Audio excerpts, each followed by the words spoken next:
Hola a todos, muy bienvenidos a este nuevo Región F, programa que hacemos en conjunto entre la Escuela de Comunicaciones y Periodismo de la Universidad Adolfo Ibáñez, Soy Chile y el diario La Estrella de Valparaíso. Como siempre tenemos una gran invitada, pero antes de ir con ella quiero presentarles a mi co-conductora, la profesora Fabiana Rodríguez Pastene. ¿Cómo estás, Fabi? Hola Karen, un gusto siempre saludarte desde acá, desde la casa, cuidándonos como siempre. Exactamente. Y precisamente para hablar de cómo estos cuidados nos están afectando desde el punto de vista económico, hoy día nos acompaña Diana Kruger. Ella es economista de la Universidad de Texas en Austin, Estados Unidos. Es MBA en Administración de Empresas en la misma institución y es PhD en Filosofía de la Universidad de Maryland.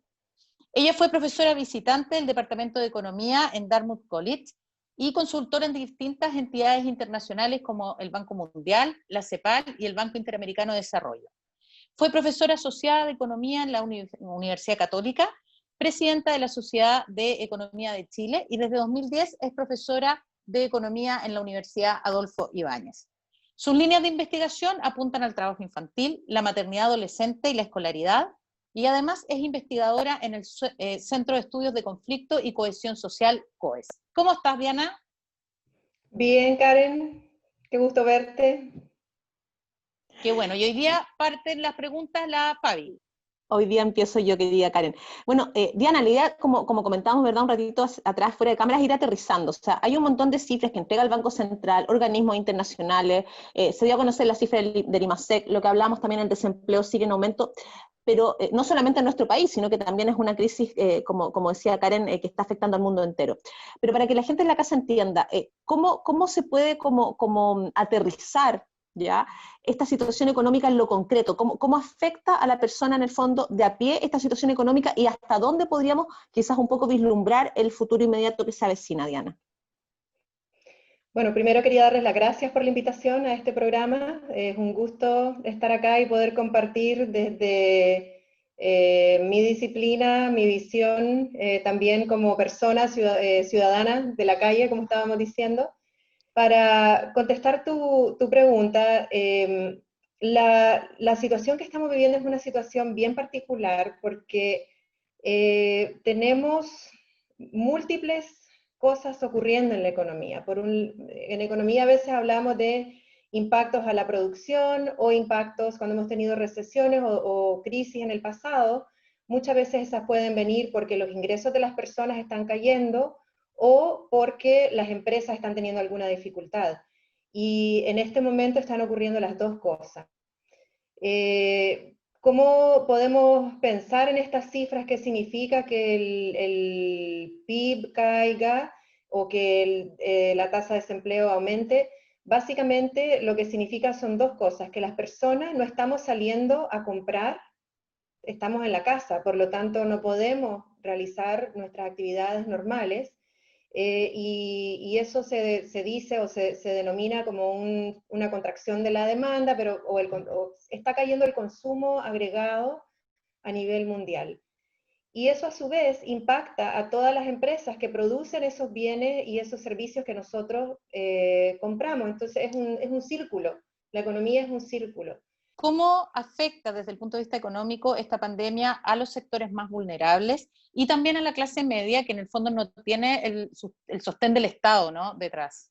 Cuando ocurre cualquier tipo de crisis económica, no afecta a todos por igual, porque las personas que tenemos la suerte, ¿no?, de tener más educación, tener trabajos con protección social, seguro de cesantía, ahorros o familias que nos pueden ayudar en caso de que nuestros ingresos caen, no, tenemos una forma de alguna manera navegar la crisis de mejor manera. Pero las personas más vulnerables no tienen todas esas, lo que se llama en economía capital, no solamente capital monetario, pero capital social, para que les ayuden a navegar la crisis.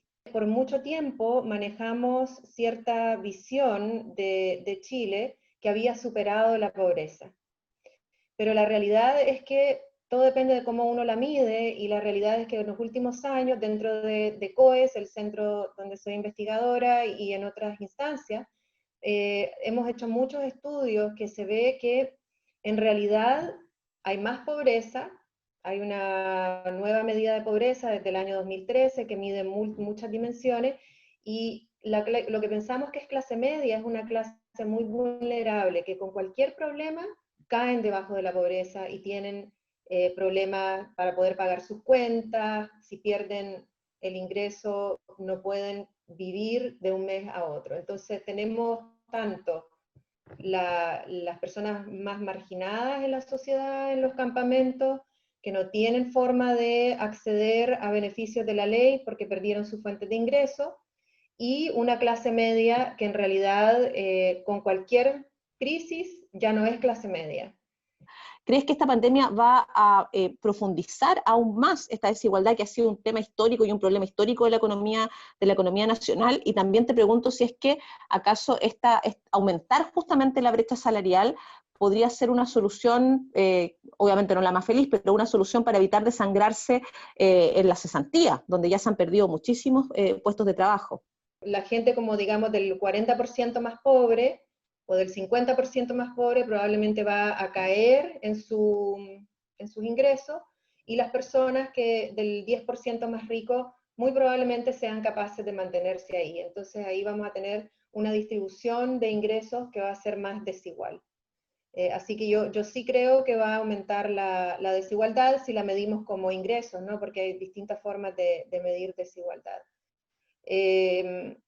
Esto, a propósito, todo esto tiene un componente de género, dado la temática del programa, porque la pobreza, hace muchos años escuché a alguien decir que la pobreza tiene cara de mujer, ¿ya? La mayoría de los hogares pobres son hogares monoparentales con una jefa mujer.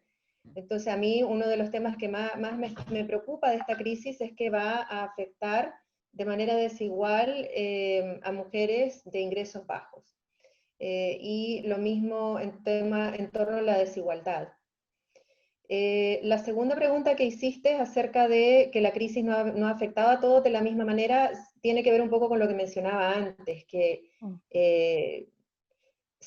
el ingreso es solamente una forma de poder ver o medir qué persona está en una mejor situación que otra. Pero tenemos muchas otras cosas que nos permiten ganar esos ingresos, como nuestra educación, las redes de trabajo que vamos formando, las redes familiares. Entonces sí, claramente las personas más vulnerables no están pudiendo navegar esta crisis de mejor manera. ¿Cuánto y cómo debe actuar el Estado para apoyar a las pymes específicamente, para que éstas absorban un poco el desempleo y ayuden a salir adelante en esto? Yo creo que en ese sentido el gobierno ha dado pasos, ¿no?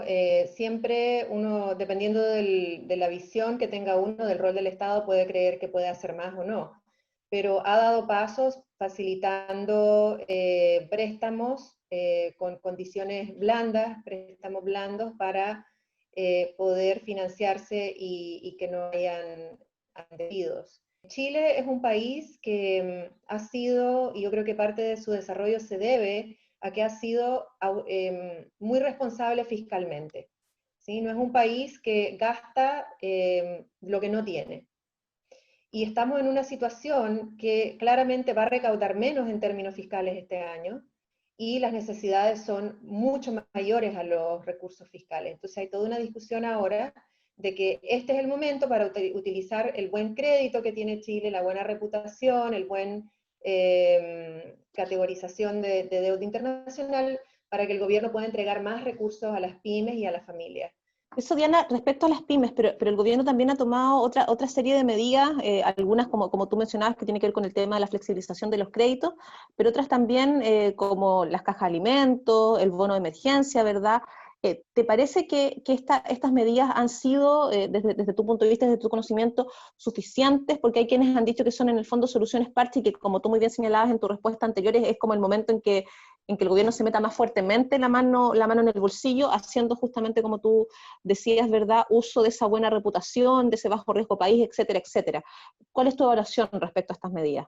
Yo creo que hay familias que tienen hambre, entonces estas medidas de entregar alimentos, que quizás tienen un estigma por tiempos pasados, hay toda una historia de tratar de abordar las políticas públicas entregando alimentos, que puede haber una reacción a algo histórico, ¿cierto?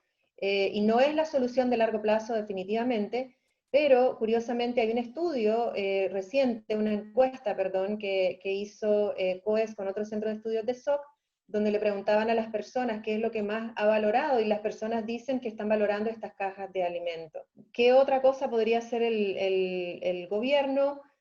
Continuar estas ayudas por la mayor cantidad de tiempo que sea posible.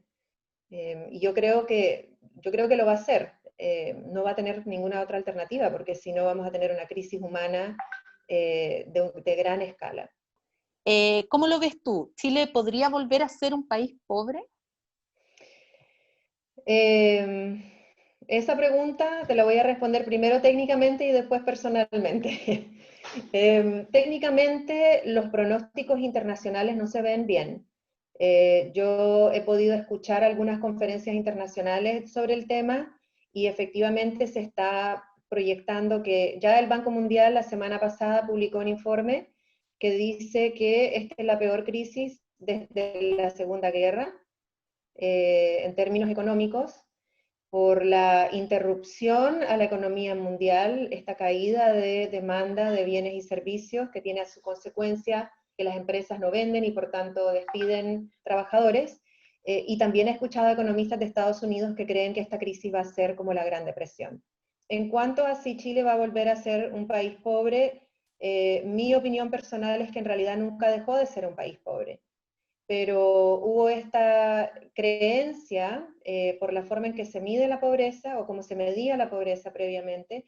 Efectivamente, la pobreza en Chile ha caído en comparación a cuando se empezó a medir con una medida consistente a través del tiempo, con la encuesta CACEN desde el año 90, pero si uno reajusta esas tasas, todavía tenemos una tasa de pobreza, lo que se llama pobreza multidimensional, de 25%. Nunca he creído que Chile no venció la pobreza. Quizás había vencido la pobreza extrema, el hambre, en una gran parte de la población, pero yo creo que sí van a subir las tasas de pobreza si la medimos como ingreso o como con cualquier otro factor, van a subir. A nivel mundial se ha proyectado que este año van a haber alrededor de 200 millones de personas más en pobreza en el mundo entero. Tú en entrevistas anteriores mencionaste que, te voy a citar aquí, que es necesario, lo dijiste, entiendo, en el contexto del estallido social, que es necesario un nuevo pacto social que enfrente en forma decidida la desigualdad, la segregación y la falta de oportunidades. Esas palabras que dijiste hace un tiempo atrás, ¿cómo las ves y las planteas? Porque hay una cosa que ha sido quizás un poco, ¿verdad, Karen? Un factor común de las distintas entrevistas que hemos tenido. La Karen te mencionaba Alejandra Mustakis, Sí. la María Medina de los campamentos, que en el fondo las crisis también son una oportunidad, como un poco tomando incluso tu última respuesta, para replantearse cómo entendemos efectivamente el concepto de pobreza, de riqueza o de bienestar, porque yo creo que con Karen estamos muy de acuerdo contigo que finalmente era más bien una burbuja o algo más de imagen que un bienestar real que llegara a toda la población, y que justamente el estallido social y la pandemia logran visibilizarlo. Entonces, te pregunto por esas palabras que dijiste en el estallido social ahora. Estamos todos viviendo una misma situación, o sea, de alguna manera estamos muy unidos como planeta, como raza humana. Y eso quizás nos pone en una situación más abierta a llegar a consenso. Uno de los factores que está afectando la crisis y el hecho que las personas no respeten las medidas de distanciamiento es la falta de confianza en sus gobiernos. Y eso en Chile es muy alto, el nivel de desconfianza es muy, muy alto. Aparecía, ¿no?, como uno de los países, creo que para una de las preguntas que vi, era el país con la peor, no sé, más desconfianza o menos confianza en las autoridades. Entonces, en ese sentido, ¿eso por qué lo menciono? Porque se ve reflejado en el estallido social y también nos está impactando ahora. Querida Diana, querida Fabiana, como es la historia de nuestro programa, para variar el En tiempo nuestra se vida, nos fue sí. volando. Y nos quedaron, como siempre, preguntas con nuestra interesante invitada, que conversaremos después con ella con un café en algún momento cuando podamos volver a la universidad. ¿Qué día, Karen? Exactamente. Oye, Diana, muchísimas gracias por el tiempo, por tu disposición para esta entrevista. Y gracias Fabi también, que le queda poquito tiempo ya con nosotros, porque se va a tener su Sí. guaguita, así que creo que nos queda un programa más juntas, ¿no? Acá está. Sí, pero se queda, yo sé que el Región F se queda en las mejores manos junto a ti, mi querida amiga personal, Karen Trachtenberg. Y agradecerle también a Diana, como tú decías, su claridad, porque creo que es importante hablar de estos temas, pero también aterrizarlos a la población y Exactamente. desmitificar también ciertas cosas. Exactamente. Un abrazo también a todos quienes nos ven. Nos estaremos viendo en un par de semanas más. Chao, chao. Chao, chao, muchas gracias. Chao, chao.